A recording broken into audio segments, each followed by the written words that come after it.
Hey guys, what's going on? Mike the Caveman Q here again for Paleo Problem Long Island, MikeTheCaveman.com. And today's question is, should you be getting tested for gut dysbiosis?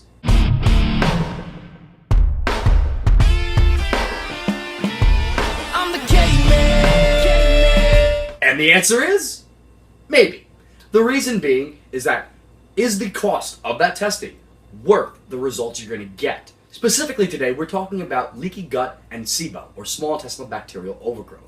This question came about independently from two different people today who asked whether or not they should get tested. When it comes to testing for SIBO, you're generally looking at lactulose or glucose breath tests, where they're basically seeing what the bacteria that are overgrowing in your small intestine are burping up. More often than not, we're looking at either hydrogen or methane, and while they have different pathologies, they are interrelated. When it comes to leaky gut, a great one is a gut permeability test from Nordic Labs, where they're testing 5 different sugars and how they're getting metabolized in your system. It determines the urinary levels and compares the ratios to determine how well your gut is actually stopping things from getting through. If it's making it all the way to your urine, probably wasn't getting broken down. So that can help to measure whether or not things are leaking through your gut.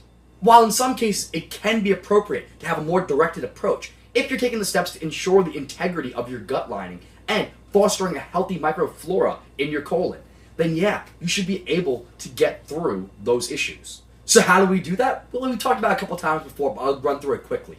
Essentially, you want to make sure that gut lining is healthy. What can you do? You can do things like bone broth and gelatin. You might want to look at some DGL, glycerinated licorice, to help with mucosal layer. From there, some quality probiotics like Megaspore will both maintain the integrity, but help to recolonize with the commensal and the beneficial bacteria.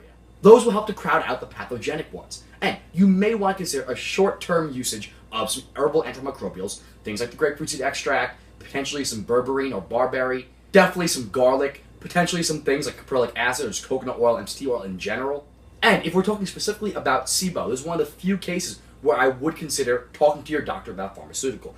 And that would be rifaximin, which does have efficacy in reducing SIBO and IBS, however you want to really look at it. But it's also one of the few antibiotics that doesn't absolutely nuke the rest of your bacteria.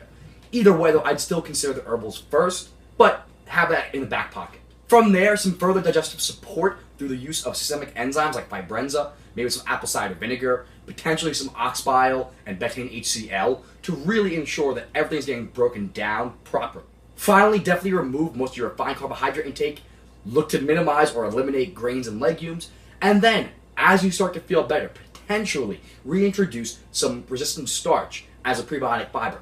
But let's be very clear, that's not in the beginning. That's not until we have the situation under control. So, your biggest takeaways are, should you get tested for gut dysbiosis? And the answer is, maybe, probably not. In the end, you're still probably going to go about it the same way. Focus on healing that gut lining. Focus on making sure the bacteria in your gut are the appropriate types, and you'll be ready to go. That being said, it's not necessarily a terrible idea to have a directed approach.